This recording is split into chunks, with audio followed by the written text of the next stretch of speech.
आज हम लोग पढ़ने वाले हैं एनसीईआरटी के रियल नंबर्स के बारे में, जो कि पूरा का पूरा जो कॉन्सेप्ट रहेगा एनसीईआरटी के सॉल्यूशन की बात होगी। और इसके बाद हम लोग सॉल्यूशन को देखेंगे। लेकिन सबसे पहले हमें समझना जरूरी है कि रियल नंबर्स होता क्या है। अब मैं रियल नंबर्स की बात कर रहा हूं कि रियल नंबर्स है क्या, तो रेशनल और इरेशनल के कॉम्बाइन फॉर्म को ही रियल नंबर्स कहते हैं। अब जैसा कि आपने रेशनल नंबर के बारे में क्लास 9 में भी पढ़ा है, मैं फिर से ब्रीफ कर दूं कि रेशनल नंबर कहलाता है जो पी बाई क्यू के फॉर्म में हो, उसे रेशनल कहते हैं। और पी और क्यू बिलोंग करते हैं इंटीजर्स को। आपने ये पढ़ा है कि पी एंड क्यू क्या है, ये इंटीजर को बिलोंग करता है। Q is not equal to 0 तो कहते हैं उसे रेशनल नंबर। ये बातें हो गई रेशनल की। अब जो पी बाई क्यू के फॉर्म में ना रहे उसे कहेंगे इरेशनल। लेकिन कुछ और नंबर्स होते हैं जैसे √5, √6, जो परफेक्ट स्क्वायर के फॉर्म में नहीं होता है। यानी √5 का वैल्यू आप नहीं फाइंड कर सकते हैं विदाउट डेसिमल, √6 का वैल्यू नहीं फाइंड कर सकते हैं। जो परफेक्ट स्क्वायर नहीं हो उसे कहते हैं इरेशनल। तो ये इरेशनल की कैटेगरी में आ जाएगा, इरेशनल की कैटेगरी में। तो अब जैसे √4 की बात कर लो, √9 की बात कर लो, तो इनका परफेक्ट स्क्वायर पॉसिबल है, तो इसे हम लोग कहेंगे रेशनल। तो रेशनल और इरेशनल इन दोनों का कॉम्बाइन फॉर्म, यानी कि आप कह सकते हो 2/3, 4, √5, √9। देखो इसमें रेशनल और इरेशनल दोनों है। अब इनको हम क्या बोलेंगे, रियल नंबर्स बोलेंगे। तो रियल नंबर का मतलब कि real numbers are union of both rational and irrational. चाहे वो रेशनल हो चाहे वो इरेशनल हो, दोनों को कॉम्बाइन में हम रियल नंबर्स की कैटेगरी में ले सकते हैं। साथ में कहता है कि these numbers are expressed on number line. हम लोग रियल नंबर्स उसे ही कहते हैं जिन्हें हम नंबर लाइन पे रिप्रेजेंट कर सकते हैं। आपने क्लास 9 में पढ़ा था कि √3 को, √5 को, √7 को, √6 को नंबर लाइन पे आपको रिप्रेजेंट करना होता था। आप रिप्रेजेंट करते थे। तो रिप्रेजेंट क्यों करते थे? क्योंकि ये रियल नंबर्स है और रियल नंबर्स को ही रिप्रेजेंट किया जाता है। यानी वो रिप्रेजेंट हो रहा है, इसका मतलब कि वो रियल नंबर्स है। साथ में इन नंबर्स को आप निगेटिव और पॉजिटिव फॉर्म दोनों फॉर्म में दिखा सकते हैं। वो हो सकता है कि √3 आपका निगेटिव फॉर्म में हो, √3 हो सकता है पॉजिटिव फॉर्म में हो, या फिर 2/3 इसे आप पॉजिटिव और निगेटिव दोनों फॉर्म में दिखा सकते हैं। तो रियल नंबर्स का मतलब कि पॉजिटिव निगेटिव फॉर्म में हो, उन्हें नंबर लाइन पर रिप्रेजेंट कर सकते हैं। उनका रेशनल, और चाहे वो रेशनल हो चाहे इरेशनल हो, उनके फॉर्म को हम कहते हैं रियल नंबर्स। उम्मीद करते हैं आपके रियल नंबर्स के डाउट क्लियर हुआ होगा।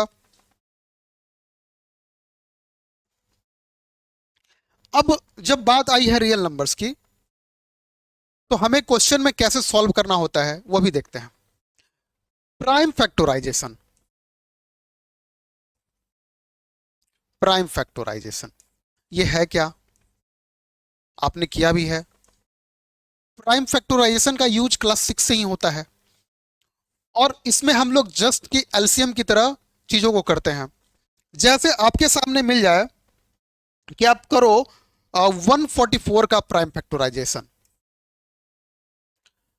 प्राइम फैक्टराइजेशन का मतलब कि जो आप इसको डिवाइड करते हैं ऐसे नंबर से जो प्राइम होते हैं और जो इनको कर पाए।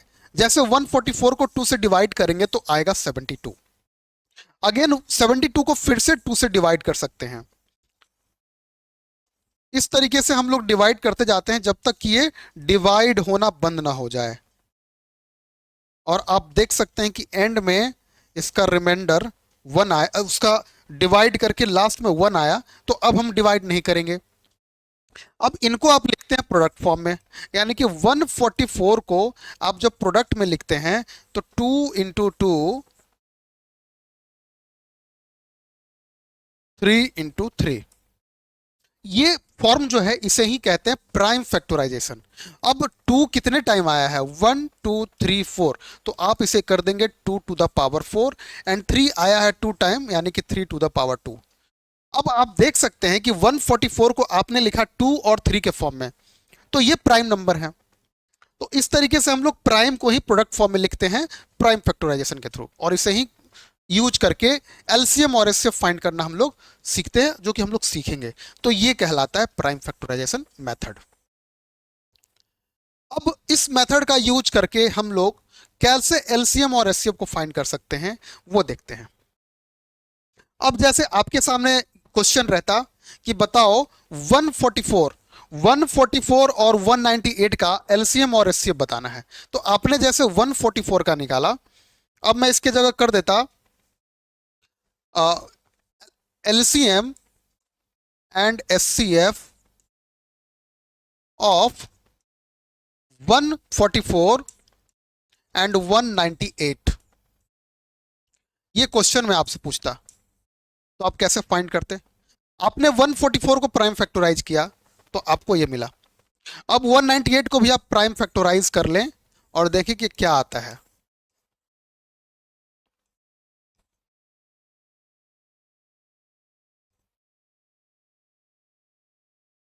आप देख सकते हैं कि यहां का जो आपको प्राइम फैक्टराइजेशन जो मिला है 198 का, वो मिला है 2 × 3 × 3 × 11, एंड इसे आप लिख सकते हैं 2 × 3⁻²⁰ ये 198 का फैक्टराइजेशन हुआ। अब जब बात हुई है एलसीएम फाइंड करने की, तो एलसीएम में हम लोग क्या करते हैं, जिसका पावर सबसे ज्यादा हो दोनों में देखते हैं।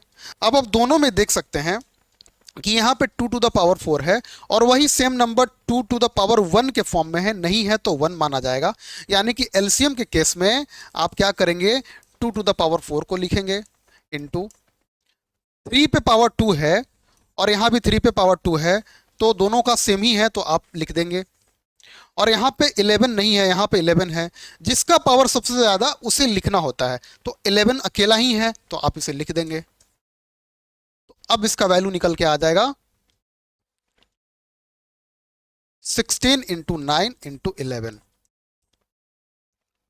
अब ये वैल्यू बन के क्या आ जाएगा,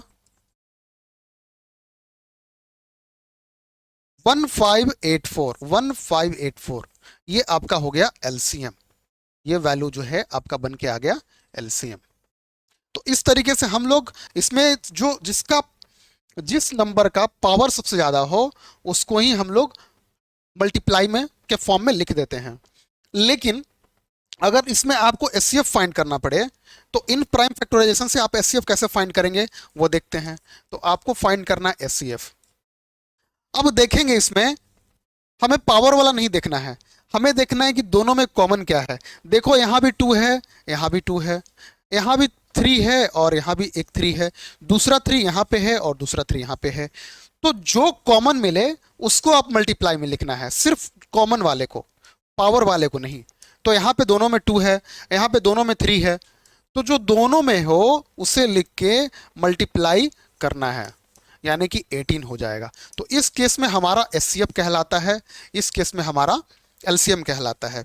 तो इस तरीके से प्राइम फैक्टराइजेशन के हेल्प से आप एलसीएम और एचसीएफ को फाइंड कर सकते हैं। ये बातें क्लियर हैं? उम्मीद करते हैं कि समझ में आया होगा कि प्राइम फैक्टराइजेशन होता क्या है और उसके हेल्प से फैक्टराइज करके आप कैसे एलसीएम और एचसीएफ को फाइंड कर सकते हैं। अब हम लोग बात करते हैं कि एलसीएम और एचसीएफ की बात हुई है, इनके हेल्प से हम लोग एक रिलेशन बिल्ड करेंगे जो कि है product of two numbers equal product of LCM into HCF. वो कैसे होता है देखते हैं।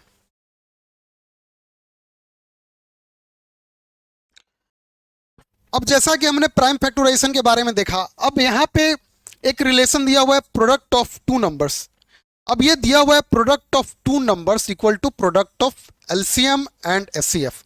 तो ये कहता है कि दो नंबर्स हैं और उन्हीं दो नंबर का जब आप एलसीएम निकालोगे और उसी दो नंबर का एचसीएफ निकालोगे तो उनका प्रोडक्ट उन दोनों नंबर के प्रोडक्ट के बराबर होगा।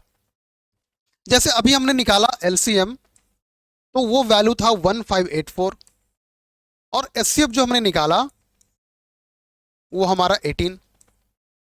अच्छा, हमारा जो नंबर दिया हुआ था, जो नंबर्स था, पहला नंबर्स वो था 144 और दूसरा नंबर था 198। अब इस रिलेशन को हम लोग कैसे यहां पे सेट करेंगे? तो कहता है कि दो नंबर, यानी दो नंबर था, उन दोनों से आपने निकाला एलसीएम तो 1584 आया, और उसी दो नंबर से आपने एचसीएफ निकाला तो 18 आया। अब कहता है कि दोनों नंबर को आप मल्टीप्लाई करते हैं तो जो वैल्यू मिलता है उन्हीं दोनों के एलसीएम और एचसीएफ से आता है। तो आप देख सकते हैं कि यहाँ पे अगर n1 इंटू n2 करते हो, 144 इंटू 198 करोगे तो इससे जो वैल्यू बन के आएगा, इसका जो वैल्यू आएगा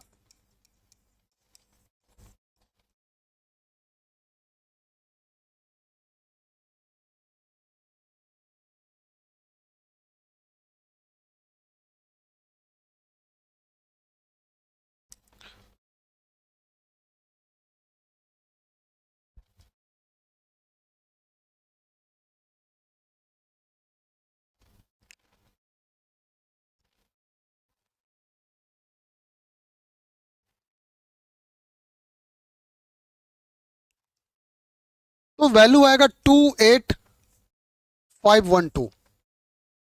और सेम जो एलसीएम एचसीएफ आपने निकाला है उनको भी मल्टीप्लाई कर लोगे 1584 इंटू 18 तो आपका वैल्यू आएगा 28512। यानी कि ऐसा करने से आपको एक कंफर्मेशन भी मिलता है कि आपका जो एलसीएम एचसीएफ है वो सही है। तो ये जो प्रॉपर्टी है वो आपके लिए ये फॉर्मूले के फॉर्म में है, ये काम करता है। साथ में किसी केस में दो नंबर्स रहेगा, एक नंबर हिडन रहेगा, एलसीएम नहीं रहेगा या एचसीएफ नहीं रहेगा, उस केस में आप फाइंड कर लोगे इस फॉर्मूले से, यानी कि दो नंबर का मल्टीप्लाई इक्वल दो नंबर का एलसीएम जो एचसीएफ है उनका प्रोडक्ट, ये दोनों इक्वल होते हैं। तो इस तरीके से ये हमारा काम करता है। हम लोग क्वेश्चन को सॉल्व करेंगे तो आगे की चीजों को देखेंगे कैसे इसको सॉल्व करके आप फाइंड कर सकते हैं। जैसे मैं एग्जांपल के लिए अभी बता देता हूं कि अगर यहाँ पे एचसीएफ नहीं रहता, इस केस में अगर एचसीएफ की बात नहीं होती और कहता कि आप एचसीएफ बताओ और दो नंबर्स दिए रहते तो आप यहाँ पे करते हो N1 के जगह 144, N2 के जगह 198, एलसीएम के जगह 1584, बट एचसीएफ के जगह आपको कुछ नहीं देता, आप x मान लेते। और जब आपको x फाइंड करना होता तो आप उसको 144 इंटू 198 और नीचे में 1584 से डिवाइड कर दोगे तो आपका क्या निकल के आ जाएगा, वो एचसीएफ निकल के आ जाएगा। यानी कि जब आप इसको कैलकुलेट करोगे x का वैल्यू निकालने के लिए तो आपका वैल्यू कैलकुलेट होके आ जाएगा 18। यानी कि इससे आप एचसीएफ फाइंड कर लोगे बिना कुछ किए हुए, बिना एचसीएफ का प्रोसेस किए हुए, बिना फैक्टराइज किए हुए, जो भी आप मेथड से फाइंड करते हो। तो ये जो तरीका है हमारे क्वेश्चन को बनाने में हेल्प करता है। तो आज हमने बेसिक चीज़ों को सीखा कि कैसे इसको सॉल्व करते हैं, कैसे कैलकुलेट करते हैं, कैसे फैक्टराइज करते हैं। और अगले क्लास में हम लोग देखेंगे इसके सॉल्यूशन को, जो कि एनसीईआरटी का होगा फर्स्ट चैप्टर का सॉल्यूशन, और सारे चैप्टर के सॉल्यूशन आपको दिए जाएंगे। उम्मीद करते हैं ये सेशन आपको अच्छा लगा होगा। अगर आपको सेशन अच्छा लगा तो लाइक, सब्सक्राइब, शेयर जरूर करें। Thank you.